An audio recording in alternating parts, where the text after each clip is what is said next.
জনপ্রিয় একটি খাবার হচ্ছে পাস্তা। যদিও পাস্তা ইতালিয়ান খাবার, কিন্তু এর জনপ্রিয়তা পৃথিবীর সর্বত্রই।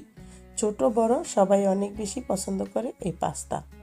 বাজার থেকে কেনার ঝামেলা ছাড়া যদি ঘরে সামান্য কিছু উপকরণ দিয়ে পাস্তাটা তৈরি করে নেওয়া যায় তাহলে কেমন হয় বলুন তো। আসসালামু আলাইকুম এভরিওয়ান, সবাইকে আবারও স্বাগতম জানাচ্ছি আমার চ্যানেলে আরও একটি রেসিপি দেখার জন্য। আজকে আপনাদেরকে আমি হোমমেড পাস্তা রেসিপি করে দেখাবো। আশা করছি রেসিপিটি আপনাদের কাছে ভালো লাগবে। তো চলে এলাম মূল রেসিপিতে। এখানে আমি একটা বোলের ভিতরে নিয়ে নিলাম 1 কাপ পরিমাণ ময়দা, দিয়ে দিলাম স্বাদ মতো লবণ। এখন দিয়ে দিচ্ছি 1.5 টেবিল চামচ পরিমাণ অলিভ অয়েল, আপনারা চাইলে সয়াবিন তেলও দিতে পারবেন। এখন সব কিছু খুব ভালোভাবে মাখিয়ে নিচ্ছি। তো খুব ভালোভাবে মাখানোর পরে আমি অল্প অল্প করে পানি দিয়ে একটা ডো তৈরি করে নিব। রুটি বেলার যেরকম ডো হয় ওই রকম একটা ডো তৈরি করে নিব। পানিটা একবারে দেওয়া যাবে না, অল্প অল্প করে পানি নিতে হবে। তারপরে খুব সুন্দর একটা ডো তৈরি করতে হবে, সফট একটা ডো। আর পানিটা একবারে দিলে সেই ক্ষেত্রে পানি বেশি হয়ে যাওয়ার সম্ভাবনা থাকে। তো আপনার ময়দায় কতটুকু পানি লাগবে সেই অনুযায়ী দিয়ে নেবেন। আর এই রেসিপিটা চাইলে আটা দিয়েও তৈরি করতে পারবেন, ঘরে যেমনটা থাকে, কোনো সমস্যা নেই। আর আমি অল্প করে তৈরি করছি আমার 2 বাচ্চার জন্য, আপনারা আপনাদের প্রয়োজন অনুযায়ী নেবেন। তো হয়ে গিয়েছে। এখন উপরে আমি একটু তেল মাখিয়ে তারপরে এটাকে রেস্টে রেখে দিব 10 মিনিটের জন্য। তো 10 মিনিট মতো রেস্টে রেখে দিলেই কিন্তু খুব সুন্দরভাবে সেট হয়ে যাবে। তো রেখে দিচ্ছি 10 মিনিটের জন্য রেস্টে। তো ফিরে এলাম 10 মিনিট পরে, অনেকটা নরম হয়ে গিয়েছে। তো এখন আবারও একটু মথে নিচ্ছি। এই দেখুন কতটা নরম হয়ে গিয়েছে ডোটা। তো এখন আবারও একটু ফাইনালি আমি মথে নিচ্ছি, হয়ে গিয়েছে। তো এখন আমি এটাকে পাস্তা শেপে কাটবো। একটা প্লেট নিয়ে নিয়েছি আর এভাবে ফোল্ড করে দিয়ে তারপর একটু গোল করে নেবেন, তারপরে কাটতে সুবিধা হবে। এই যে এভাবে এখন আমি কেটে নিব। দেখুন একদম ইজি একটা রেসিপি। তো এই যে এভাবে করে আমি পুরোটা কেটে নিব। এই যে এভাবে দিলে এটা পানিতে যখন সেদ্ধ করব খুব সুন্দর একটা ডিজাইন চলে আসবে। তো আপনারা চাইলে কিন্তু যেই পানিতে পাস্তাটা সেদ্ধ করবেন সেই পানিতেই পাস্তাটা এভাবে কেটে দিতে পারবেন, চুলার আঁচটা কমিয়ে দিয়ে, যদি হাতে তাপটা সইতে পারেন সেই অনুযায়ী হলে। তো আমি হাতে তাপ আসলে তেমন একটা সইতে পারি না, সেই জন্য প্লেটে কেটে নিলাম। হয়ে গিয়েছে সবগুলো কাটা। আমি পাস্তা সেদ্ধর জন্য পানি বসিয়ে দিয়েছি চুলায়, লবণ দিয়ে দিলাম একটু অল্প পরিমাণে। তারপরে দিয়ে দিচ্ছি তেল 1.5 টেবিল চামচ পরিমাণ। তো আমি অলিভ অয়েল দিয়ে দিচ্ছি, আপনারা সয়াবিনও দিতে পারবেন। তো সব কিছু খুব ভালোভাবে মিক্স করে নিয়ে পানিটা বলক চলে এসেছে, এ পর্যায়ে আমি পাস্তাগুলো দিয়ে দিব। আর আমি যেহেতু প্লেটে কেটে রেখেছিলাম তো একটার গায়ে একটা লেগে যাবে একসাথে দিলে, সেই জন্য একটা একটা করে দিলেই ভালো হবে। আর পাস্তাটা কিন্তু তৈরি করে খুব বেশি সময় রাখা যাবে না, একটার গায়ে একটা লেগে যাবে। তো এখন আমি সবগুলো একটু হাত দিয়ে ছাড়িয়ে ছাড়িয়ে দিয়ে দিয়েছি, একটার গায়ে একটা লেগে যায়নি। আর যেহেতু তেল দিয়েছি লেগে যাওয়ার সম্ভাবনা কম থাকবে। তো পাস্তাটা আমি 6 থেকে 7 মিনিট সেদ্ধ করে নিলাম।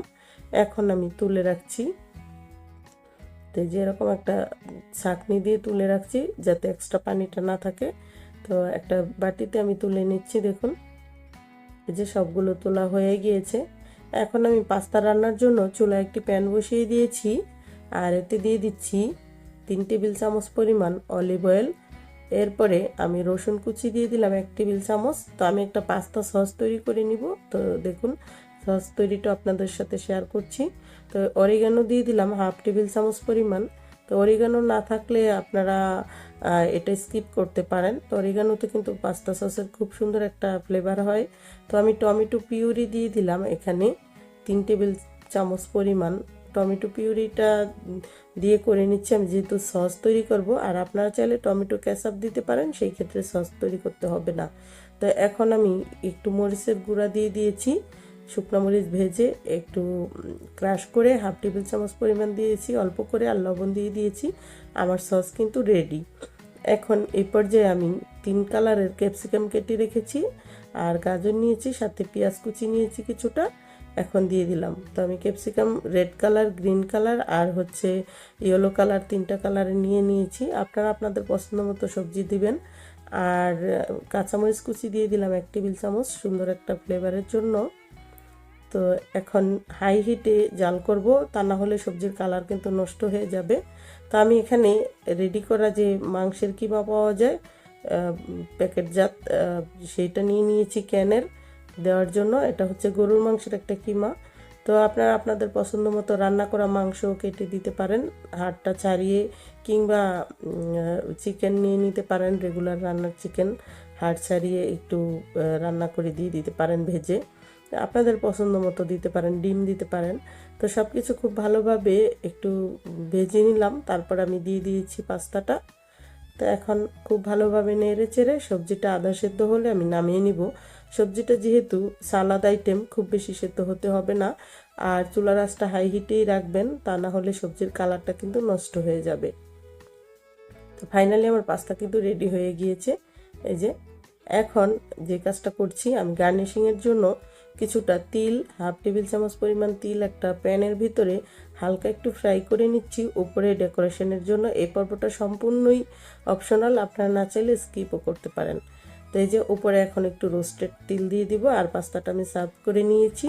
তো তিলটা দিলে দেখতে অনেক বেশি সুন্দর হয়, রেস্টুরেন্টের মতো হয়, আর বাচ্চারা অনেক বেশি খুশি হয় দেখে আর কি।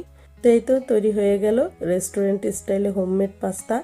তো এভাবে তৈরি করে কিন্তু আপনারা দুধ চিনি দিয়ে মিষ্টি করে পিঠার মতো তৈরি করতে পারেন পাস্তাটা, সবজি দিয়ে রান্না না করে। তো আজকের মতো বিদায় নিব।